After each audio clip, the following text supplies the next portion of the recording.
Hurry, the new cuisine de Histoire pizzas are going to burn! We've got so many story pizzas just waiting to tell all their glorious tales. What are you doing, Monsieur Donald? These orders need to be taken. I'm going. Come on, Gaston, I'm your favorite guy. We sponsored your story cooking in episode 11, remember? What makes a good origin story?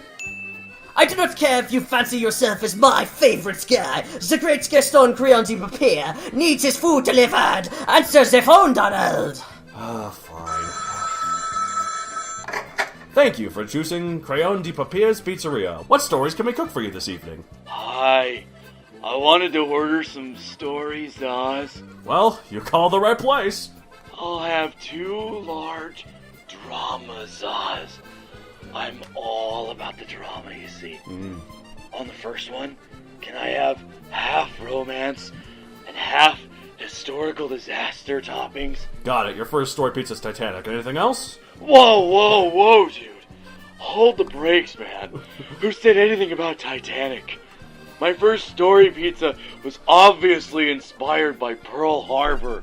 Duh. I guess it's better than Pompeii. What about the other pizza? Alright, this one's a bit, tricky, man. Alright. One half of this, has both existentialism and surrealism toppings. Ooh. Love me some surrealism, man. I can tell, sir. And the other half of this, I'd like something dark and morbid. I don't know, surprise me. I want this story to mess people up, you know? I want them to question their very reality. I'm questioning mine already, sir. Will that complete your order? Yeah. Okay, we'll have that ready to you in about 30 minutes. Yeah, tell your delivery guy to watch out for my guard cat, bro. He, eats people. Well, he was a fun guy. Maybe we should lay off the fun guy, though. Thank you for choosing Crayon de Papier's Pizzeria. What stories can we cook for you this evening? Hello, can I have, a medium teen paranormal romance pizza with, half vampire and half sparkly toppings? I'm sorry, miss. We've discontinued our teen paranormal romance pizza. Can I get you anything? No! I must have teen paranormal romance pizza! I'm, dying for one of those! You don't understand! I'm sorry. They were no longer popular on our menu. We've since replaced them with teen dystopian future pizza. Can I interest you in that, miss? What? Those aren't even close to the same! Paranormal has vampires! I want a vampire story and I need it now! I must have my Edward! I'm truly sorry, miss, and I'm sure Edward is too. You don't understand! No one understands vampires! They are a gift from God to our society! I want my blood sucked, damn it! Whoa, she needs help. Hopefully this shift goes by fast. Here we go. Thank you for choosing Crayon de Papier's Pizzeria. What stories can we cook for you this evening? Actually, I would not like a story pizza tonight. I've called to file a complaint. Of course you have. Alright, lay it on me. The last order I received turned out to be the most preposterous story I've ever consumed in my life. I could not even finish it. The writing was far too childish. Barely primary grade level, I'd say. Sorry about that, sir. May I ask what your order was so we can remake it for you? I ordered 2 sci-fi pizzas, each of them with 1/3 comedy, 1/3 action, and 1/3 talking animal talk. Wow, really? That's quite an order. How preposterous did these stories end up? The bloody worst, I'd say. They had these dinosaurs wielding laser guns and cracking jokes while blowing each other to bits. Even the names of them were terrible. What is this, Mega Zook? And the second pizza was subtitled the Primeval Power? Ugh, what pedantic prehistoric modern parlance is this? Wow. How did my books get in our story pizza system? Weird. Anyways, can't help you, gotta go! Wait, these are your stories? You are an embarrassment to your... Bye-bye. Man, that's what I needed. Another gut punch to my already dwindling self-esteem.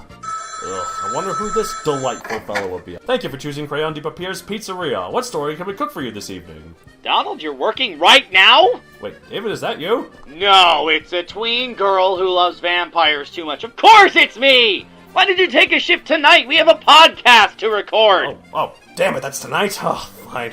Alright, I'll get out of here. Really didn't want to work anyways, so be there soon. You better. Oh yeah, see if you can swipe some short story breadsticks before you leave. I'll see what I can do. Mr. Vampire, I gotta go! You cannot leave, Monsieur Donald. We just got this order for 50 encyclopedia pizzas. Ah, man, I wish I could help you with that, but you see, the wife's having a baby, so ciao! Come back here, you filthy rat! You'll never get your silly stories with the dinosaurs and the laser guns popping without me, I tell you! Never! Alright, I'm back, David. I'm sorry, I forgot our short story breadsticks. I was kind of in a hurry to get out. How did you forget the short story breadsticks, man? Those are like the best thing from that restaurant. Okay, well, to be fair, I didn't forget. I really wanted to get out of there really quickly. They had guns on me and such. Not important. Long story. Let's just move on. Don't worry. All right, you're finally here, so let's go ahead. Fine. All right, I'll go. Welcome, fellow nerds. Yes, indeed. To another episode of the Writ, the show where one of our co-hosts is not wearing a shirt, letting his more raw side come forth for some truly unfiltered material. Oh, yeah. Which one is it, though? Which one? I'm gonna say it's you. You know why? Why? Because you're not wearing a shirt. I'm completely naked in the buff, yeah! This is a stripped episode of Writ. Wait, stripped means we've already... That doesn't work. Never mind. Okay. Okay, neither of us are naked. Let me just say. Just when you think we have no more lines to cross, we cross them all. I didn't say anything about anything. I just said I'm naked. Come on. You think that's bad? Come on, that's how God intended it.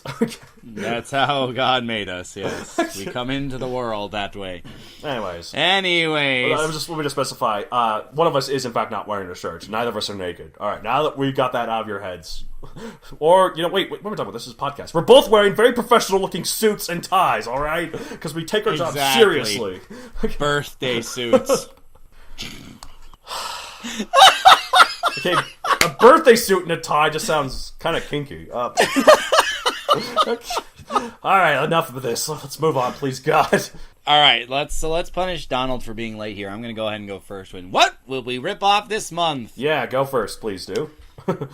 Alright, so I was rereading a book by Robert Ludlum. The name of the book is The Icarus Agenda. Ooh. And one I read a little less recently called The Matlock Paper. Okay. And one of the things that I found when I was reading Ludlum is he has this intriguing habit of using italics, like almost overusing italics, if you will. Really? But if you think about it, if you read it in the voice, so to speak, that it's meant to be read in, you hear that it adds the extra emphasis, and I really do like that. Unfortunately, there's a factor of his writing that I'm not terribly fond of, and that is when he has, multiple characters standing in the same room, and they just keep talking, and he doesn't really clarify who's talking, and so, sometimes you can figure it out, but generally I have to read through it twice, 3 times to figure out, oh, this person is talking here, because he doesn't give you any hints. I dislike that. Yeah, that sounds annoying, but I often use italics to mean emphasis. Probably a bit too much myself, but I try to... Well, no, italics, that's the purpose of italics. It makes them stand out, right? Unless it's all in italics and then it loses its effect. Yeah, exactly. Well, just like anything, there can be too much of a good thing. Too much of a good thing is a bad thing. Yeah, exactly. Having too much to eat at lunch is bad for you later. Oh, yeah. I can relate, especially today, man. Ugh. Ugh. Too many stories from work there, Donald. Oh, yeah. Oh, God. Oh, there was just one customer. I don't want to get into it. But I really need to talk to my boss. You need a new job. Well, why don't you just do this one? You think that this podcast would pay well, but it doesn't. Anyways, sorry. It doesn't really pay well. Unless you go on iTunes and give us a positive review. We might make money that way. Please do. and dear God, I'm going to have to probably put the explicit tag from that. We haven't sworn yet. So I guess that's fine. Let's keep it that way, alright? Oh, boy. Anyway, let's freaking keep it that way. I was gonna say that I didn't want to. You're gonna say something else. So. Yeah, no, please don't make the explicit tag necessary. All right, anything else you gotta rip off? Yes, I was watching a show. When it first came out, I was originally keeping tabs on it, but I wasn't able to watch much of it. And the show was on Nickelodeon, Avatar: The Last Airbender. Ah, yes. The good one. That's a good show. I really liked the show. But I finally had a chance to catch it basically in full on Netflix, and so I was... oh, it's on Netflix. I gotta watch it now. Or maybe it's not on my Netflix. It might just be on Japanese Netflix. I don't know. I don't know what to say on that. You keep talking about I'm going to search if it's on Netflix here. Mid-show. Professional. Right? Keep going, keep going. Such a professional. Oh, yeah. Anyway, I really liked the show, but I didn't quite have the chance to... Damn it, it's not on our Netflix. Sorry, go on. Okay.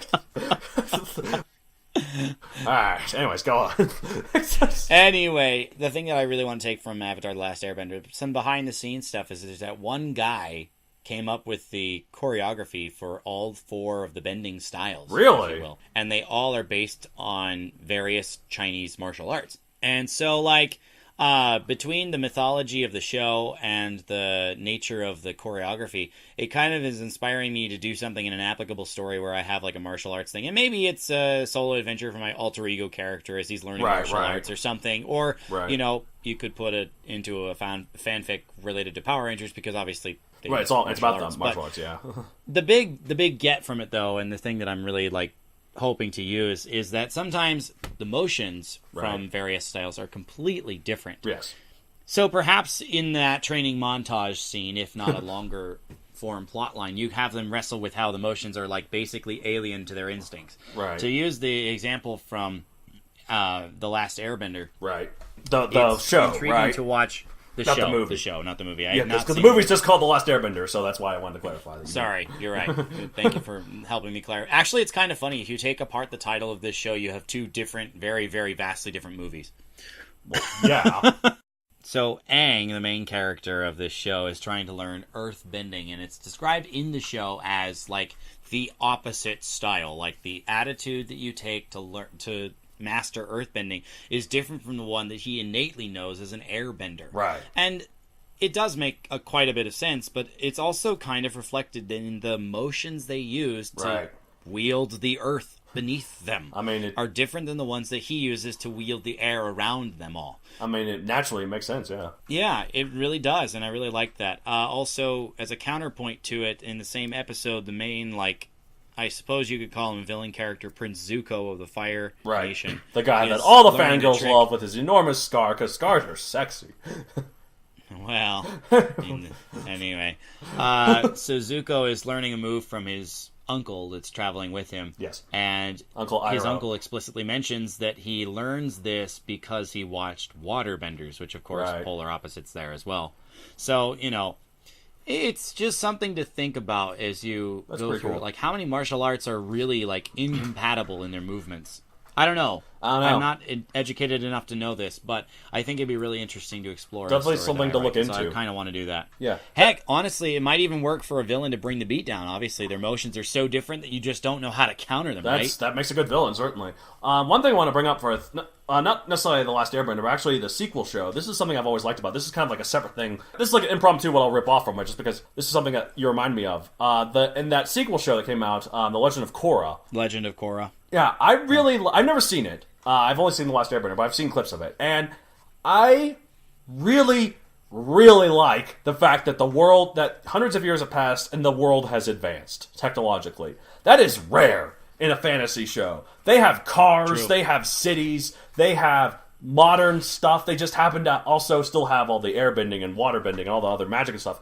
It's just the world's technology has advanced. And that's so great. Like, that's a big pet peeve of mine. And like Lord of the Rings or like Star Wars. Like, Star Wars is a big one. Like, Lord of the Rings, you can say, oh, it's like an equivalent of like the Dark Ages that happens to just last a really long time for them. But like Star Wars... Well, Star Wars, too, you can say planets just don't civilize either. Okay, but here's the thing. They don't have contact with technology. Now, I'm not saying every place should be like that, but in Star Wars, you could at least use that as a shoehorn explanation. Like, except for the fact that in Star Wars, they have blasters that fire the same way. They have lightsabers that block the same way. You think that after countless times of a blaster firing a lightsaber and having the lightsaber shoot it back, they might be like, let's devise the blaster that can go through it, or one that disables the lightsaber, one that turns it off. Something! Like, that all sounds good, so I guess now the thing I'm actually going to rip off. All right, go for it. So I've discovered the show on this YouTube channel. They like recommend various cartoons that are like they like now. One of them I watched. They showed clips of it. And I thought that sounds funny, so I watched it on Netflix, and it is really funny. It's called Buddy Thunderstruck. It's this stop motion comedy made by the guys who did Robot Chicken, but it's far more kid friendly than that. And it's like about these. Which, I mean, Robot Chicken was also stop motion. Yeah, so, exactly. You know, but yeah, already in the genre. But like it's like they're these anthropomorphic animals and like stuff, but they do these like. But they basically one of the main characters is like this dog. He's a doofus in a small town, who's a local celebrity because he keeps winning the town's weekly truck race. There's like these semi trucks that like just always go in a loop, like a figure 8 track, and he just always wins. And like all the fans adore everything he does. It's great. Like the very first joke of the very first episode already had me on the floor, where it was just like 10 seconds in. He opens up with like one of his fans putting up his framed picture in his house. Like, wow, this is like the last thing. I put this house together for 6 years, and now it's finally finished. I put this house together with my own bare hands. And that's when Buddy slams right into the house with his truck. It's like, hi there, sorry about that. It's like, oh wow, Buddy, Thunderstruck, don't worry, I'm gonna keep that hole in there forever. And then he's like, and so he says, sorry about that, we're just trying to evade the cops here, but like, I'll see you at the race. Oh yeah, I'll be there. And then I was like, okay, bye. And then he drives through the other end of the house. But like, I love these fans, just how crazy they are about him. But here's the thing, like, it avoids this thing that like a lot of times when you do something like this, like your main character who's like popular and like dumb in a way that like is usually grating to the audience. Like, sure. If someone's popular and they clearly don't really deserve it, it can be like, what? What's the point? Even if it's for comedy, like, but like this show kind of gets around it by just it shows like how empty like their adoration is, because like he screws up a lot, right? And he always gets it back, but at the same time, his fans, despite normally how mindlessly they love everything he does, they turn on him on a dime whenever someone comes in who just seems slightly cooler. Like, it's like, so even if it's just however brief, like, wow, this guy's way new cool. Face. Like, wow, Buddy. Ooh, new face. You're fascinating. Yeah, Buddy. Oh, go away, Buddy. Your time's up, old man. Like, or something like that. So, but it does all this with a good heart, with the sake of comedy. So, like one episode, it has a new person in town. I forgot what his name is. Something like Moneybags or something. He's like this villainous British sheep, and he's like, he wants to usurp Buddy by training his rival that's in the town, Tex Jr., to be more aggressive, even though Tex Jr. has consistently shown how inept and unlucky he is, as opposed to Buddy, who is inept but lucky. So sure, but all this new person, lucky in spite of his lack of skill. Exactly. Both neither of them have skill. One of them just has a lot more luck.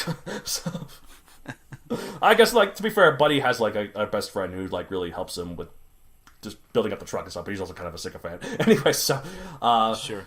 All this new person has to do, all Mr. Moneybags or whatever has to do, is to constantly and repeatedly poke Tex Jr. over the course of several days. Like, there's a montage of him doing it while he's sleeping, like, while he's trying to do other things, and then he's just like, stop, stop, stop, stop. Like, even when he's sleeping, it's like, stop, stop. Finally, he's just like, he just snaps, and he just starts tearing stuff up, at which point, Moneybags is like, haha, your training is complete. Because he's gonna make him aggressive, you see. Now Tex Jr. like annihilates him at the truck race, but then also he, to show how more powerful he is, he beats him at a steak eating contest, he beats him at stand-up comedy, he beats him at a burping competition. Like, it's great. Like, what happens at Buddy's burp causes his best friend to faint, the sycophant one, while Tex Jr., what he does mid-burp, he calls his father at this shop, and then puts him on speakerphone, and his burp destroys the shop through the line of the phone. It's great. Wait, you said mid-burp he calls his father? Not mid-burp, just before the burp. I meant, sorry. Right before. Just before the burp, yeah, he calls his father, and then he puts on speakerphone, he burps, and then the shop on the other end explodes. It's great. Jeez. It's great. It's so absurd. My daddy farted and blew up the house. Naturally, his fans, like Buddy's fans, switch sides immediately. So, while it is all resolved at the end, and he gets his fame back and everything, and Tex Jr. goes back to being an unlucky loser, it just basically proves how meaningless it all is for the sake of comedy. So basically, on this long-winded note, what I'll rip off from is that the idea you can have a character with normally unlikable characteristics, you see, like, but if you show how they don't work even within the context of the show, you can make them likable and endearing, and comedic in a way that makes everyone laugh, both with him and at him, you know? Like, there's a way to make it work. Like, a lot of times you have a character who's unlikable in a comedy, and that's the point. A lot of times you're just like, shut up, come on. But you can do it in a way that's, like, endearing, like this, so. Yeah, intriguing. So. I can't say I'm familiar with it, so I have to ask, is it a Netflix original show? Or is it something that they published and then it's Netflix original. And then was uploaded to? Okay. So maybe you'll be able to get in Japan. Why don't you go check mid-episode? No, that's okay. You're more professional than I am. Anyways. We do try so hard at the Writ. Speaking of that, what we at the Writ have writ. Yes, what have we writ? that we've tried so hard. I was trying to figure out a way to make it rhyme. I always try to figure out a way to make it rhyme, and I always fail. So, what are you gonna Writ? What have you Writ? Additions. Well, odds and ends, almost literally. Since the last episode, I've worked a little bit on Starburst. I worked a little bit on Pulsar. I've worked a little bit on what I call little bit Tag of this. Story and the Little bit of Tag that. sequel. They've all seen work. Little column So, A, yay. little column B. Exactly. Yeah. But, they're pretty small chunks. Now, if I could just write larger ones, then I might make, actual progress. Whose fault is that? Nah, I've said this before, it is yours. But that's okay, you know it, and I know you keep rating me for it, although I was kind of hoping this podcast would kind of give you some kicks in the pants. I guess it does a little, but... It does a little, otherwise I would have had no work since last time, right? Good point. Okay. Indeed. Alright, so... Well, and of course I should mention that this is the time to mention that I've been super busy. Like, we normally record our podcast much earlier in the month, but we're getting to it very late this month because I've just been so packed with stuff on the schedule. It's so totally that's fine also for me because... hard to do. Yeah, like, no, I get that. And, like, it's totally fine for me, though, because the episodes are always up at the end of the month. Not because it takes so long to edit them, but because I get lazy. But now that there's so little left in the month, I can't procrastinate. I gotta get it done immediately. Well, not immediately, like 3 days. I'll still won't even start it until like one more day left in the month. But so it all works out, go. at least for me. I might, But hey, anyways. speaking of doing things in a timely manner, why don't we talk about something that you've written? I guess we could. I don't know.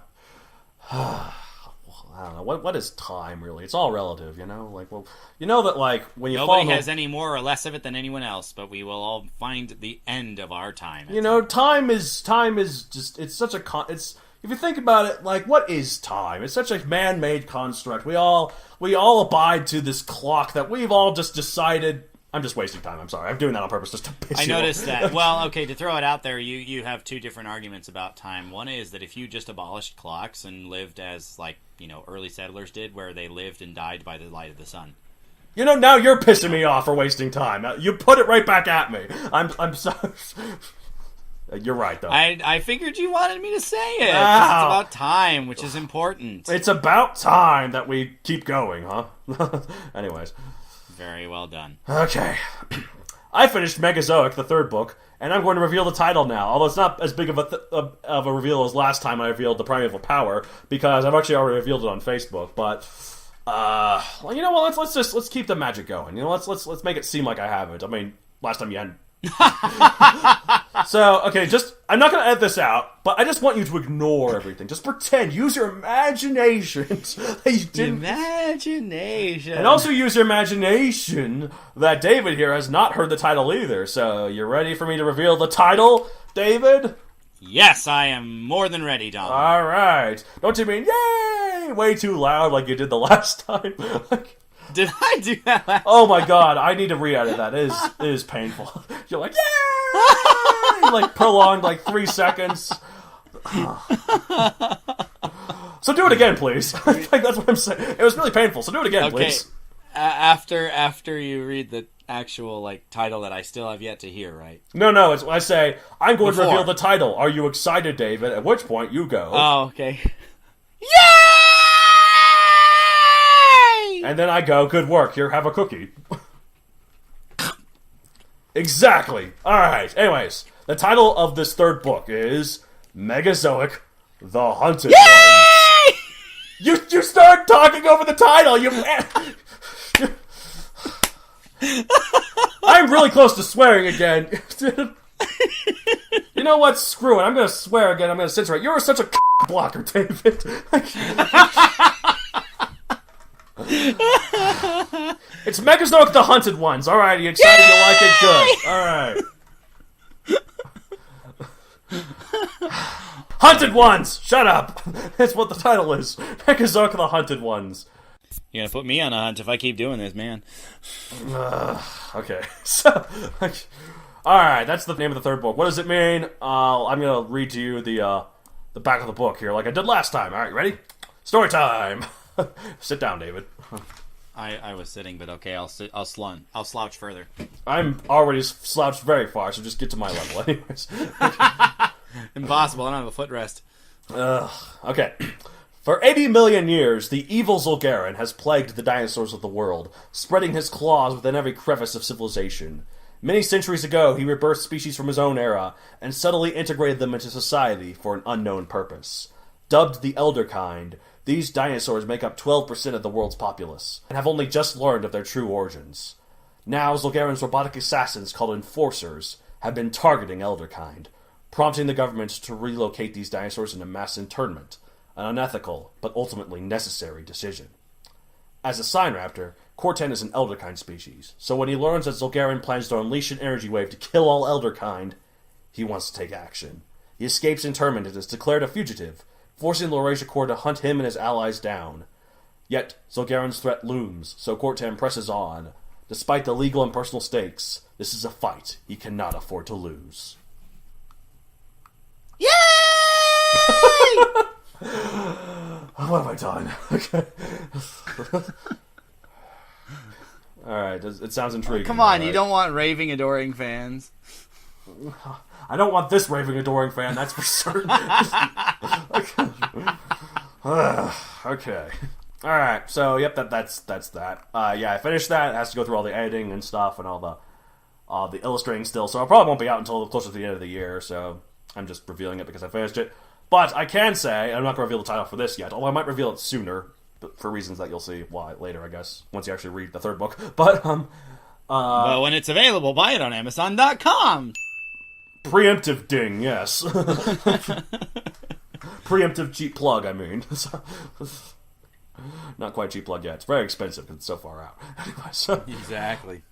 Alright, so, I am starting the fourth book now, finally. Not finally, I mean, like, immediately. Like... One day after finishing book 3, I'm like, I'm already real excited, let's do book 4! And it's the last one, so this is gonna be finished. My baby's gonna be all grown up here soon. I mean, it is practically old enough to drive. Okay, the original idea, yes. Back in the day, back when it was it seems like just yesterday, it was just a little Lego movie, and now it's all grown up, being published. And you're thinking about writing the screenplay for an actual movie, right? I'm writing about freaking screenplay. They grow up so fast. There was enough of this crap. Congratulations on finishing the third book. Yeah, what's See, he's been far more. He's made far more progress than me. But what do you expect? I mean, we don't just say that I'm better than you. We don't, but we are better than the listeners. I'm better than you. Actually, we've gotten away from saying that pretty consistently, haven't we? Okay, well, we're bringing it back. We're better than you. Bringing it back. We're better than you, but he's obviously more accomplished than me. So okay, that's right. Yeah, we're about equal in terms of skill. I'm just better in terms of progress, I guess. You're not. But to be fair, this isn't. You're not doing this as a career. You're doing it as a hobby. More. I mean, eventually you might turn it into a sub career, but your main passion is music, right? So exactly. Yes. So this is more my official career. So it's you know. You better be doing more like actual finished work than I am. So yeah, exactly. So don't get down on yourself that I've done so much more than you will ever possibly do. No. Sorry, that was too far. I know. If you intended to wound me with that comment, you managed. As a short knife jab to the chest. Yeah, I was going to say, you're not going to do that shoot the arrow through the arch bullseye thing again, right? Because we did that a couple episodes ago.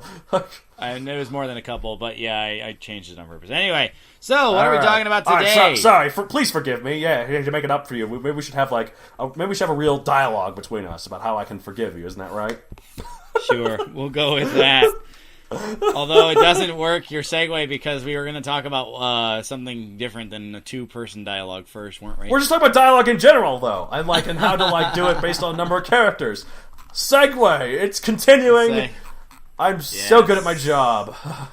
We are so professional on this show. Yes, today we are talking a little bit about dialogue. Specifically, what do you do if you have, depending on how many characters you have in your scene, what do you do with the amount of dialogue? What's appropriate? What's too much? Too little? We're going to do some talking about that. But before we get into dialogue, we're going to go down the prefix ladder and go to monologue for a one-character scene. Whoa. What does this mean? I think they call this I don't know. I had a bit there and I lost it. That's all right. This is raw. It's unfiltered. I'm the one without a shirt, listener. Spoiler alert. So, okay. And I guess as well as the shirt, some other sacrifices had to be made today. Namely, Your intellect. Exactly. The shirt is my real. That's the reason my shirt always have such witty sayings on them, because it's really my brain. It's where your wit comes from. Exactly. There's a bit of drool coming out my lip right now because I'm just so dumb right now. Whoa. All right. So anyway, when you have a one character scene, Yes. you know, there are a couple of things to keep in mind as far as dialogue. Right. Is there a reason to Absolutely. break up your monotony?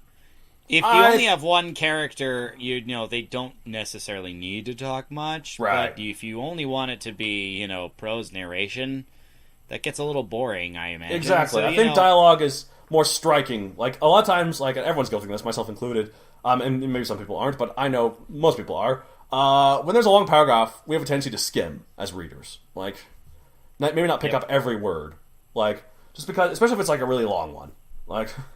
This paragraph looks like it's going to take me 5 minutes to read on the whole. I'm just going to, you know, make it go that much faster. Exactly. Well, and a lot of us don't even do it, like, on purpose. It's not like, oh, this is boring, I'm going to skim. It's more like our eyes just kind of keep darting ahead more. That's kind of how it... So, having dialogue is a good way to have the an light actual at the end paragraph of the break, so. tunnel. Yeah, But exactly. you're right. Because every time you have dialogue, you're supposed to indent new paragraphs and all that. It creates it creates a new paragraph, so you don't have to run on with your old one. Right. But, yeah, you're right. Is it really necessary for one character? And a lot of times, for me, personally, whenever I have one character on their own, it's usually a character who's, like, likes to talk to themselves anyways. A lot of times it's, like, a particularly, like, intelligent character who has a lot in their mind. And also, this is just a personal thing, I really don't like doing character thoughts. Like, having thoughts, like as dialogue, like in the italics thing. Like, a lot of times if a character's thinking something, I just incorporate it into the prose. I suppose it depends on your perspective, too. If you're talking from Yeah. a third-person perspective, it's really weird to get a, like, glimpse into a first person's head. Does that make sense? Right. But, like, Yeah. if you're writing it first person, then it totally makes sense to have the thoughts come in your flow. Well, if it's first person, though, you don't really need to have it in dialogue because it's already in prose. It's the whole thing is their thoughts. But third person, the best thing to have thought dialogue, like in the italics, I think, is third person limited. When it is third person, but it's in one character's head, like But Harry it's Potter. mostly focused on the one guy, right? Yeah, like Harry Potter's like that. For pretty much the entire series, it's from Harry Potter's perspective, and therefore he does have thought dialogue. I believe it's been a while. You know, since it's a good thought. We never really hear what happens in that dorm room with Hermione and Lavender Brown and Parvati Patil, do we? and we don't hear their thoughts either, but we hear Harry's. Like not even just in dialogue, but there's like lines where he's thinking. So, like, Right. and it's in italics. So, yeah, but I tend to do me personally. Well, for the one big series I'm working on, Megazoic, right? And who knows if I'll do this for every story I write, but for this one, it's third person. It's technically third person omniscient, except for that each scene. Well, you don't like change in the middle either. Yeah, exactly. Like each limit scene, your scope on purpose. yeah, like each scene has one focal character. Sometimes it bounces around, but like whenever it does, I try to make it kind of like that one thing we were talking about last episode with the whole big battle. It bounces The around the whole three-way time. battle, yeah. There's no way you can do that from the same place. Right, but like scope. for each little moment, though, the character perspective, the one you're following, changes subtly. Like it's not like I show their thoughts. I mean, I guess I could, but I don't. Like there's times where like one character faces another character, and between the two, one character is technically the focal one. Sort of, maybe. I don't know. Anything else there's to say about one characters? Yeah, so, like, maybe there's a circumstance in where speech is, like, allowed, not only allowed, but expected, and thus it fits naturally in. Like, maybe there's a vocal recognition password you have to say to get into this base, Right. and that even that's, like, a break in the paragraph. That's true. Like, even if they're not, like, thinking to themselves too much, and they're just doing something that is a lot of dialogue on their own, like sneaking into a base, or, like, something like that, where they're thinking, I guess, but more about the mission rather than So here's the question. If you're self-reflection, talking and like yeah, an that makes sense. infiltration mission, what about, like, a computer voice from the base that they're trying to infiltrate? Yeah, that could work. Or it could be like a voice It's not over really the PA. dialogue, but it is certainly something they Yeah. hear, which means it's worth, setting off in quotes. Or it could be something over the PA. Like the white zone is for not parking. Or whatever Please stay behind the yellow line. Yeah. Your safety is important to us. Please steer clear of all decorative pools of lava. Right. Or But those go ones into the ones for function, right? Right, exactly. Yeah, the decadent... Let's see, what are some other ones from Ratchet and Clank that are funny? Oh yeah. Here we go, make you jealous. Welcome to the Zeldrin Starport. Due to increased security, thermonuclear warheads and nail clippers are no longer permitted as carry-on baggage. Why they decided to end nail clippers? It's hilarious. It works. But anyway, to be fair, I think nail ppers are technically not allowed either. Maybe not nail clippers, but certain little things like that. Anyways, hand cream. I'm gonna use one mention as a bit of a segue here. When you have one character that's dominating the conversation, when they have a monologue, but they're not alone in the scene. So maybe like they're giving a rousing speech. So, like, they're giving a rousing speech, or they're finally putting words on the realizations that have been stewing in their head for a long time, and they have like, other people... I love you, and this is why I love you. Blah, blah, blah, blah. Ever since we've met, blah, blah, blah. You had me at hello, shut up. Kind of yeah. Thing. Anyway. I think the line is actually, shut up, you had me at hello, for what it's worth. It's the other way around. I don't know. I haven't seen that movie. What? I said the line was... The line is reversed. It's not, you had me at hello, shut up. It's more, I think it's, shut up, you had me at hello. Yeah, but anyway. Well, I was treating it as if it were two different people talking in that respect. But yeah, and that's not how it goes in the movie, I'm pretty sure. No. Anyway. I don't know. I haven't seen the movie. I haven't seen Jerry Maguire. I think it's from Jerry Maguire. Yeah, neither have I. Yes, it is. Good for you. Good yeah. We both know this movie. Oh. We both know this movie that neither of us have seen. So. Well, I mean, it's one of the most quoted lines in all of, Hollywood history, so, Yeah. So I guess that'll do, pig. That'll do. Anyways. That'll do, pig. That'll do. Anyway, so, if you have two characters, just to explain a little bit of what our thought process is here, we're going to do, a smaller cluster of characters, and we're also going to do the larger cluster of characters for reasons that I'm, not, confident on an explanation for. I'm thinking between 2 and 4, and then 5 and up is a different beast, I feel. Right, because Donald kind of agrees with me. So we're going to talk about a small cast scene now. 2 characters is our bar, of course, but anyway. So yes. Would you like to go first this time? Yeah, sure. Okay. Yeah, basically, yeah. I love these kind of characters. As you know, I have these teams, where they do a lot of banter, but also do plot important stuff. And I try to keep it minimal. People have gone up to me. I remember one of my first persons who read Megazoic. This reader was like, "Hey, so you have a country that has millions of different people, but you have a soldier count that's only a couple hundred. Why is that? That doesn't make any sense." My reason was shut up! No. But the actual reason... Well, based on the structure, if you're talking about the old version, or are you talking about this one? I'm talking about this one, the one that was published. Oh, so okay. Sorry, if you're talking about the old version, you had a specific cap on how many people could be enlisted, so that would make sense, but no, this is... there's 24 squads, and each one has a set number of people in it. The reason why... is because of this. That way there can be dialogue between them, and it's not too much of a hassle. This character said, this character said. I mean, I guess I could have done, these are the main players of it, and then the rest of them are just faceless soldiers, but I just felt like it. I want to do this thing. Man, I think it's because they're dinosaurs, and so they can all have different weapons, and it makes more sense to have that rather than just an army. They have an army, but it's not 1,000 strong one. A Lord of the Rings style army with dinosaurs just seems weird to me. And to be fair, in the second book, too, not really much of a spoiler, he explores more of the world, and you see other military models within the world, too. So it's exactly, and some of them are different, some of them are armies, some of them is, more structured little groups, and so, yeah. I always did like that part about primeval power, by the way, in case thank I you. never said it. Well, I don't think you did, but thank you. No, I like that. I wanted to go more global and show the differences between everyone. Plus, I kind of modeled it as if, okay, someday I want this to be a real-time strategy game. This is how this faction's going to be. So, I wish real-time strategy games were dead. They'll have a comeback someday, surely. Anyways, so 2 characters. So I like to have these bunch of characters, 2 or more characters. I like to have them like this. But one things you have to do is keep it consistent. Your character's consistent. I try to make sure that all the characters sound a little different, not just in terms of what they're saying or the personality, but just, also how it's written. Sometimes it's, a dialect, their accent, or sometimes it's, they have a specific thing that they say all the time. Catchphrases. Well, that, or sometimes it's, just something little, Zach, a character who's in a squad in Megazoic, right? His shtick, a lot of times he says something, and then he's always or something. I like, never noticed that. Yeah, it's totally yeah, like that's actually, he says it all the time. He's like, this is like something. This is like whatever or something. I really hope he didn't say like this is whatever or something, because that's no super generic. What, but anyway, yeah, I think he says freeze enemies or something. I don't know. At one point he says that. Yeah, I mean, if you have something like a character tick that you can say, maybe it is catchphrases.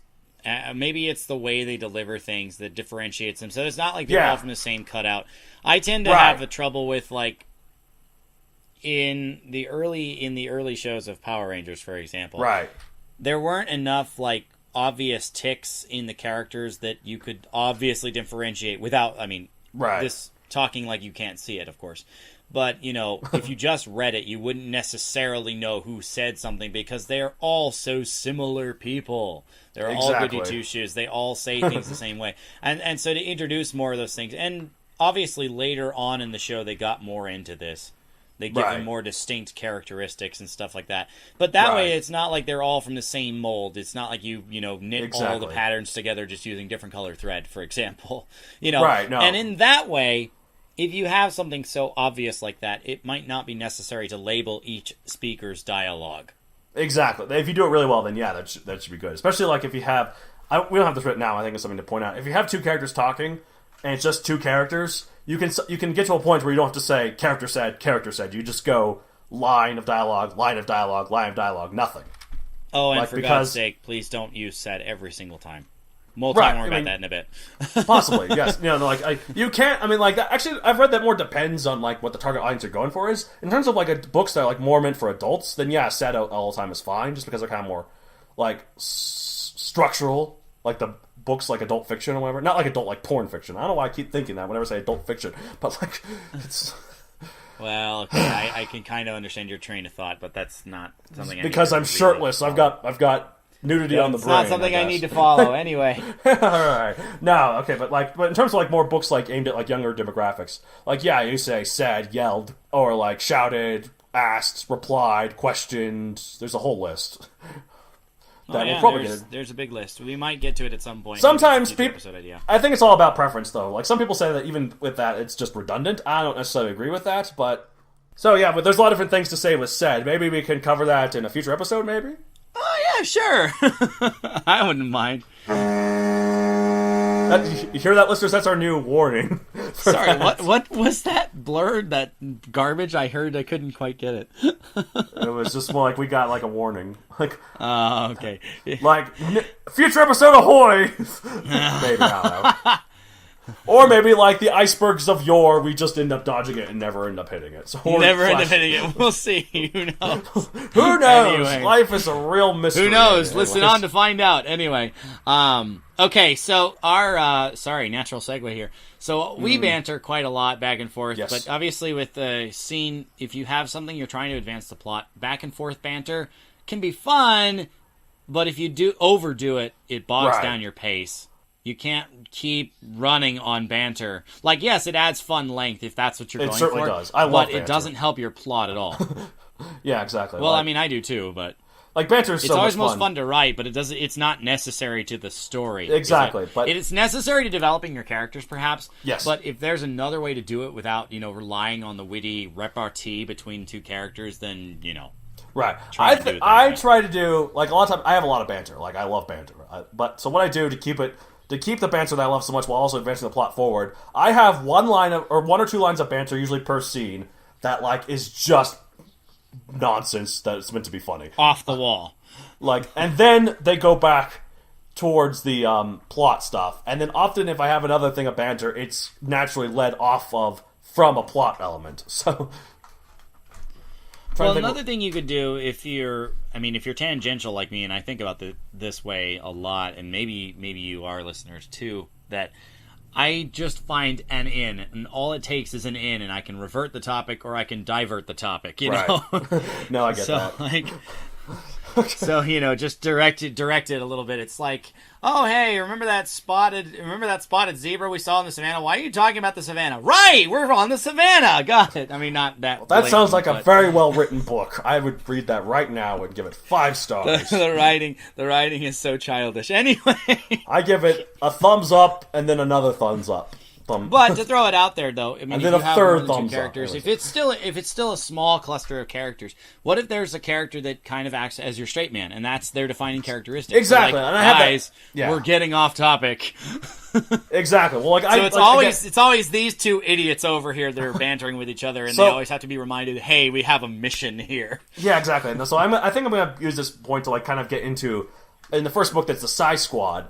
On what each of their role is, and one of them is the straight man, okay? So, you got 5 members of the Psy Squad, so not counting Cortan, who's like the 6th Ranger, if you want to use that trope, even though he's the main character. Hey! Oh, you're doing trope, sorry. Go ahead. I thought you were saying, hey, Ranger, Power Rangers! Anyways.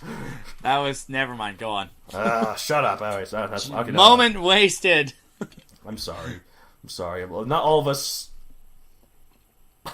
Sorry, my bit's gone. I need to put on a shirt. Anyways, so... Okay, so first off, you got Warwick, who's the commander, and he's like... His dialogue is also kind of like a cowboy. Like, that's something kind of added later. Maybe it's because his name is Warwick, and he's kind of like Warb. He's a soldier, but also he's a Utah Raptor. So I guess if I wanted to be more on the nose, I would make him a Wyoming Raptor, which is a real dinosaur. So...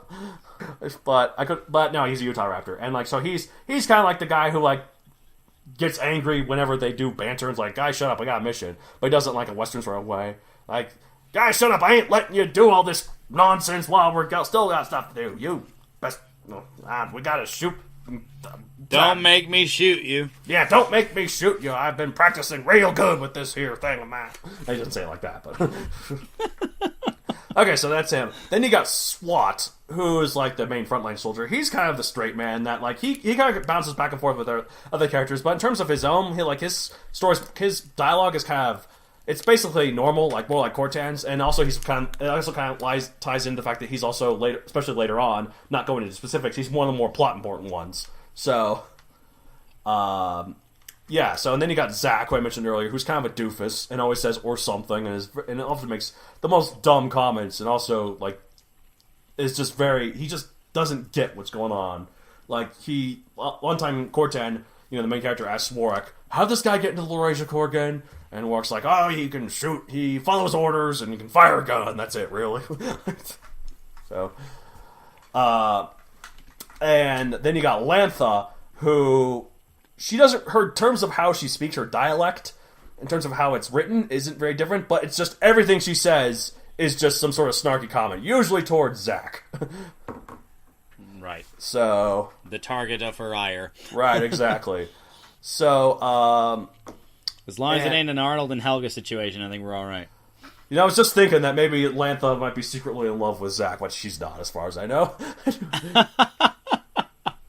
I love you, and yet I hate you, and I love you, and yet I hate you. What is it that Helga says? Or they worship the altar in the closet, but they, like, treat them like dirt in their face. Exactly, yeah. So, and then, finally, you got Blinky, who doesn't say anything. So, there's just all these shakings of heads and such, just like, ugh, really? Come on, people. Like, Blinky's a silent snarker, you see. So, I see. What the trope is. Anyways, that's what I do. So I have 5 characters and only 4 of them talk, really. I guess what Blinky does could be considered dialogue, in a way. It could be. I mean, it depends on how far you're willing to stretch your definition of dialogue, but obviously the interaction is the thing. So, right, exactly. Let's go ahead and move on to a slightly larger group, because obviously there are times when Blinky talks, believe it or not. Yes. And that means that everybody actually, shuts up and listens, because it's got to be really important if Blinky talks. All right, so we move on to the scene where there are 5 or more, up to a score, a mob, an army of characters in your scene. Oh, we're no longer short of a score, we're beyond it. Whoa. We are past the score, yes. This is episode 21, right? We're past the score in more ways than one, am I right? Exactly. Yeah. Anyway, just these ones are things that I just... some quick hits for big scenes that get really, really unwieldy if you're not careful. Please, please make sure we know who's talking. Yes. I mean, even I was mentioning Ludlam earlier. There are several scenes in the book I just finished, the Icarus Agenda, where he has 3 characters in the same room, and literally, without warning, like the third will break into the 2-person conversation, and he hardly mentions it, and he hardly mentions it at all, and so you can only tell based on like how they're reacting, what they're emphasizing, and it's just annoying to follow. That sounds annoying, yeah. So please, especially if you've got more than 5 at a time, make sure we know who's talking. I do want to point out that this is just a scene with more than 5 characters. I'm not saying that all of them are talking over each other, but that can happen too. Right, you know, of course. maybe there are other ways to, add inflection in how you deliver their dialogue. So what you use for the said equivalent, if you were. So there are several. We talked about that future possible episode idea, but like, what about murmured? Sorry. Thanks. Murmured, grumbled, muttered. All of those are relatively quiet ones, of course. Right. Can you do sarcasm in your font by doing like italics or something like that? Something way to just add inflection. Think so. I mean, I wouldn't. I mean, it's probably not a rule that you can't. So, well, I mean, I'm just thinking you should avoid putting sarcastically at the end of every said verb to explain. Oh, by the way, it was sarcasm. Sometimes I catch myself saying sarcastically, and sometimes I leave it in. Sometimes it's so subtle that you can't tell what text. Yeah, I'm not saying it. Yeah, I'm not saying it's all the way obvious, but like, okay. A lot of times so there's one. If they there is one that I have to do, and this is something that's gotten on my nerves with Donald's writing many times, and that is one that again. Oh yes, I know what you're talking about. I'm sorry. Should I say? I know what you're talking about. Yes, you're very well aware, and that is the word whispered. I use it often too much just to say someone talking softly. A lot of times it's because I like to say they said softly a bit too much. So sometimes I put it in whispered, but David is quick to remind me, whispered is not just talking softly. Whispered is talking so softly that you're intending other people to not hear it. So you can't really do whispered to a group. There's an audience of one. Exactly. For a whisper. You speak into someone's ear. You speak into someone's ear, or you speak so quietly that nobody hears you. But like, you can whisper to yourself. To a group. Yeah. Yeah. And so this is awful. Like, please, people, if there's nothing else you take from this episode, please figure out the correct usage of the word whispered. Okay? Is that so much to ask? Haven't. All right, rant over. I'm off my soapbox. Anyway, another quick one is account for everyone. If you have people actually, in the scene, real quick though. I was gonna say something real quick about sarcasm, real quick though. Okay, sure. One thing I like to do in terms of to show sarcasm, if going back to that, one thing I like to do in terms of show sarcasm is have the line itself be something that would normally be like a happy line, right? Or like something like, "Yeah, we're so happy to see you." So and this is written exactly like that. But then instead of saying said sarcastically, or I just say they groaned or they grumbled or something that's clearly not a positive infliction. That way, that gets the point across. That's what I like to do sometimes. The other note with that is too, like, if it totally doesn't fit the situation, it's pretty obvious to most readers that it's not meant seriously. So that's one way to accomplish that. Is exactly, well. Yeah. Anyways, Go on. Anyway, what going back else to say about? account for everyone.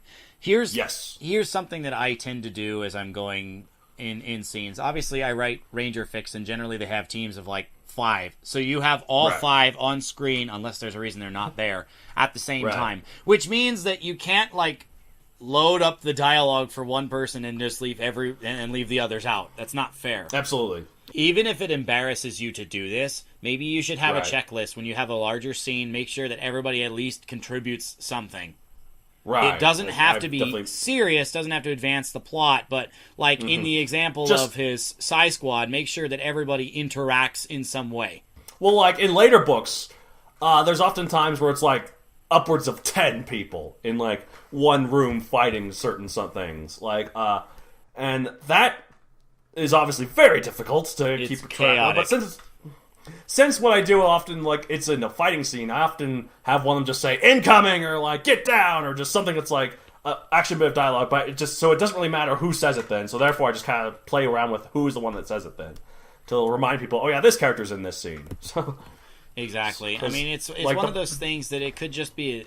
It's kind of like a cameo appearance on a TV show, if you will. Right. You know, they just drop in, hey, you recognize you're still here, but then you're moving on because you're not really that important to what's going on right now. I mean, obviously, with any scene that's a huge group, you obviously can't focus on everybody at the same time, right? We talked about that three-way battle thing that he was writing last time, the monstrosity of a scene that's really hard to keep track of if you don't, have a clear plan through byline. And it is good. He did a great job with that. That's what he's trying to say, I think, is like, if I mess it up, it'd be hard to keep. Hopefully, it's easy to keep track of, at least easy-ish, because I wrote it well. Maybe I didn't. Hopefully, we'll find out. It's still an editing phase, so it's not yet on Amazon.com. Anyway, all right. Anyways, moving on. Hey, we got it figured out then. But anyway, so even if it's something like you need a checklist just to make sure that everybody is either contributing as their character would or contributing to the scene, so that you get through the story the way you want it to, without, a lot of times, crap, I only had 2 people talking, yet there are 20 million there. Yeah, sometimes it's true. Sometimes you have a giant army, and you can get avoid around them by saying, oh, it's just the generals we're talking, but you never know. Sometimes a soldier has something to say.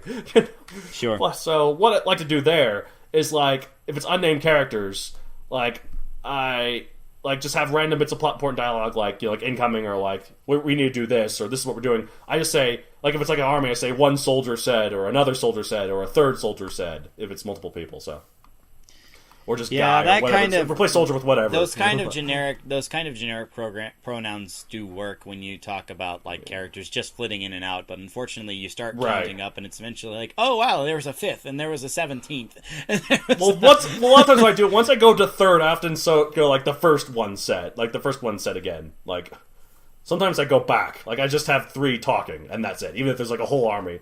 It's the original one said. So something of the kind. Now, if they leave the scene, obviously, you have to find clever ways of doing it. Obviously, with not that I advocate for this because I don't know enough about dinosaurs to do it, but if you're writing about dinosaurs, you have an extra advantage in that a pronoun would simply be their species name. I do that so much and I love it. That's such a benefit I have to write about dinosaurs, because the characters in my book, they have several different pronouns because they're dinosaurs. One is their name. One is their name, which is, I guess, not pronouns. If you know it. One is he or she or they or it, depending on. And another is their species. So right. And that's nice. I guess you can sort of do equivalent if you're not like me, you're not writing about dinosaur species. What you can do instead is sometimes their occupation. Yep. Their employment. Maybe there's a certain affiliation with a group that you can take advantage of. Right. They're not all the same. Right. Maybe the fireman said, if it's someone got a fire, there was a place that burned down, the one fireman said or something. I don't know why that's the one that came to mind. Something like that, Yeah. Or you have a room where you got a fireman, a policeman, and a doctor, and you can just. They all walk into a bar, and the bartender says, "Is this some kind of joke?" Not actually what I was referring to, but okay. There's a great interaction. I talked about Injustice 2 a while back. I think it was in episode 8. But there was a great interaction. This is completely off topic. What made me think of that? Oh, I guess it's true. It's kind of like a back and forth to a dialogue, but we kind of passed that one. Was just 2 characters. But anyways, one of the things is if Captain Cold goes up to Dr. Fate, right? What happens is that one of the interactions they can have both a fight, and Captain Cold says, Doctor, and then Dr. Fate says, Captain, and then Captain Cold says, we just need a priest and we can all walk into a bar. We just thought it was pretty good. I really hope they do that in the Marvel movies, like Captain America and Doctor Strange or something. Yeah. That'd be funny. Anyway, sorry. Let's move on. Anyways, when you have so many characters, making sure that they have some kind of contribution becomes important. At some point, when you have so many that it's obvious you can't get them all to contribute by dialogue, it's usually a fight scene, of course. But just reminders that they do exist on the periphery, that they are there, that they don't you don't forget about them. That way, you aren't letting the reader forget about them either. Exactly. That's important. As far as dialogue goes, though, just a couple more general practice hints, and then I think we can call it good for this episode, perhaps. Yeah, like we've said quite a bit here. We've had quite a good dialogue about this, haven't we? Yes, I believe so. I mean, there's more to say about it if you have comments about it, we'll tell you where to send those later. But anyway, general practice hints. Can you simply avoid like narrative dumping? Okay, sorry. Right, because let me rephrase that. Can you avoid just narrative dumping by using it and using some dialogue device to introduce something that you would otherwise narrate? Right, exactly. Like, sometimes narrating it just like, oh, this is just exposition that's like really boring because it's in the prose. So a lot of times you don't want to make it too awkward if it's in dialogue, but like... And we talked about info dumping long time ago, some episode, but Episode 7, world building and such. So anyway, but narrative dumping is the same thing. You don't want to have too much that's just narration. Even if it's a quiet scene, you don't have to make it take the space of forever by narrating everything. Unless there's an explicit reason for it. Mm-hmm. In which case, it probably isn't narrative dumping. It's like, the reader has to know. So, there's one. Encompass as much of the in-betweens as you can to keep the scene moving. Right. Exactly. Perhaps it's like, instead of saying, and then he turned, and then he's like, well, I'm out of here. The door slammed behind him. That'd be kind of funny. Like, I actually read something, this is something in a screenwriting class. I think this is more applicable in screenplays because you kind of want to, it's more natural for a scene, but also works, I think, in any writing. And this is something to keep in mind. Don't open a scene with a character walking in and saying, "Hey, what's up?" and don't have them end a scene with "I'm leaving" or something like that. Just because it's more natural just to kind of have it in the middle of things. I mean, if you want, I guess in certain. Well, I suppose it's more natural in the middle of things, but depending on who your focal character is, like you can show a bit of reaction. Well, yeah, and also if they're the focal character, and they're walking in, the door bursts open and the people inside were surprised. Right, that's more plot important, yes. Or the converse is, and the door slammed behind him, and the two remaining in the room looked at each other with a grim look on their face. Right, okay. What I'm trying to say, though, is, like, if it's not needed, don't have it. Like, if when in that instance it is needed because it's part of the scene, which advances the plot. Sure. But if it's just a character talking to someone else, you don't need to show how this character got to the other character if it's not important. So, sure. Speaking of things that, you don't always need to keep in, banter is really nice to develop your characters better. But if it bogs down your pace, it's best left on the cutting room floor. Yeah, don't have too much banter. Eventually someone's like, oh, okay, we get it. I mean, it's kind of like the director's cut for a movie, It's probably longer than the runtime of the film that you saw in theaters, but like they just had to keep their best scenes in there, And that's fine. If you want to keep the scene because you like the banter, maybe you put it down somewhere else as a way to explore character traits and you can bring it back somewhere else. But if you have it all in one place and your story's not moving, and if your story stays stagnant, then most people aren't going to want to continue reading it, no matter how witty your repartee is. As they say, a good plot is like a shark. It has to keep moving, otherwise it'll sink. It sinks. Yeah. Okay, so last one for now. All dialogue serves a purpose. Whether it interrupts narration to enliven a scene, whether it passes information between characters, or maybe it simply exists to make humor. Exactly. That's the thing of banter, why some banter is okay. Because, like, having it as humor, that's the purpose. Like, that's the purpose that dialogue serves. If you have too much of it, it no longer serves a purpose. That's the reason why you shouldn't have too much of it. Like, have a little is fine. Yeah. As a slight counter to this, with the banter thing, if you're doing it solely to increase your page count, because page count is the way you determine you being successful on a certain chapter or episode or something, you might want to reconsider it. But at the same time, as long as it's developing something.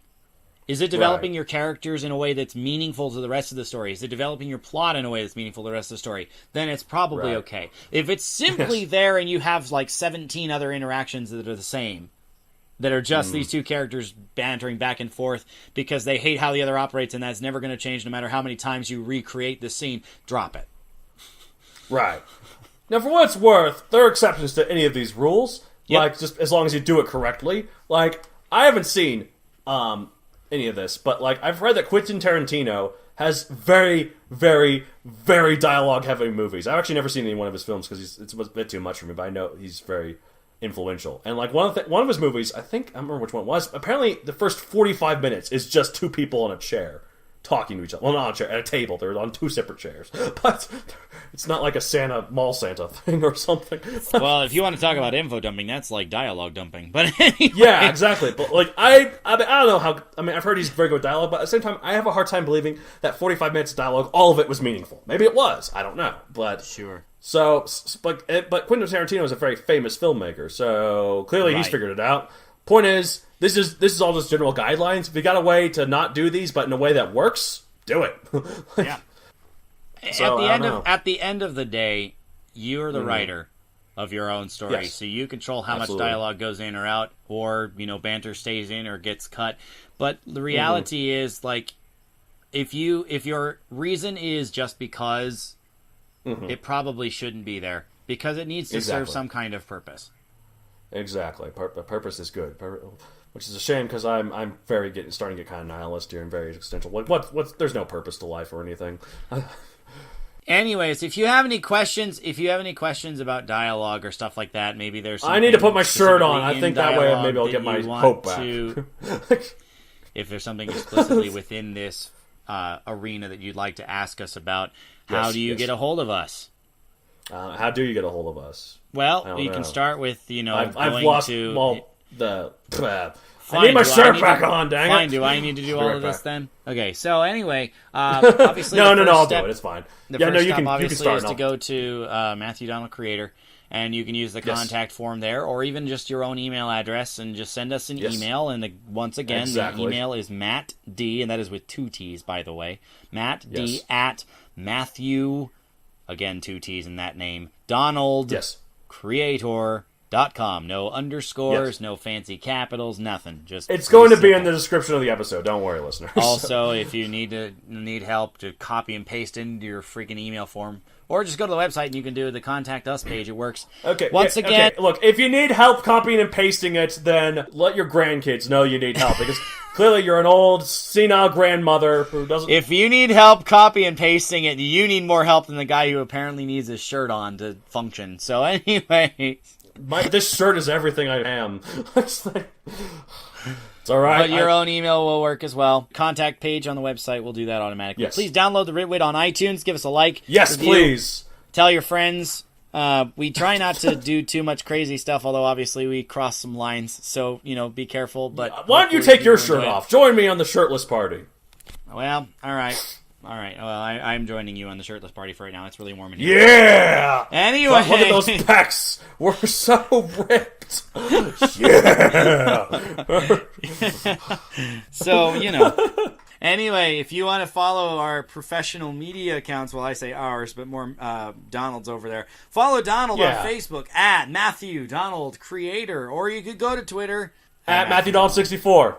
Which, although, here's to be fair, I don't use my Twitter very much anymore. Let me admit, I may use it sometimes, but probably not do it more. So instead of following him on Twitter, you can also follow him on other social media sites. Follow me on Instagram, is what I'm going to say. I don't. There's not really anything important there, because Instagram is actually a really bad place to advertise yourself as a writer, because it's all about pictures. It's true. So, but I have stuff there, and I have like times where I visit museums, and like those photo shoots I have from various events I have for my book that are there. So yeah, and it's also at Matthew Donald 64. So why is it 64 there? Because my Twitter account is 64, duh! Wow, talk about a circular argument. Anyway. Oh, yeah. It's also probably accurate.